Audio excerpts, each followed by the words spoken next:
DRPS2. Kay daghan kayo og mga lugar din pwedeng magduwa ang mga bata. Kada street dunay playground o park. Og pirmi gyud nako silang papilon kung dunay mga weekend activities sa village namo aron di lang sila magsige og TV o tablet. Doon na sa ingon ana among village, Attorney Rofel. Apan, grabe kay paningto ng akong mga anak, oy. Maikog ta silingan kung manmaho sila. Medyo concerned sa anako sa una, Inday Ken. Maong permi kong magbantay, Attorney Rofel, kad dunay dalang ilisan, dunay paypay, DRPS2. pulbos, matangtang dayon ang singot. Hay, kay bawgid ko sa feeling, Attorney Rofel. Murag normal naman gud sa mga bata ang manimahong singot og manimahong adlaw, di ba? Apan ibawan ako nga dili di ay tungod sa singot og adlaw ang baho.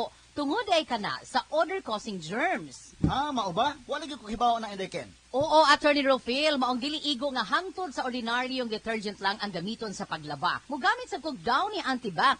Kini lang ang akong gikasaligan kay duna kini 99.9 protection DRPS2. sa odor-causing germs ug karon duna nay new and upgraded scent maong germ protektodo ug fresh ang mga sinina bisan og panington. Pwede nang matagbaw sa pagduwa ang mga bata kay humot naman ang ilang mga sinina. Wow, so yan sa nako. Sigurado ko nga malipayon ang duwa sa mga bata kung mahibaw sila nga di na sila manimahong adlaw. Oo, Attorney Rufil, maong atong mga listeners, suwayin ninyo ang bagong Downy Antibac, germ protektodo, bisa ng mga pambalay, maong todo ang freshness ug todo ang kalipay.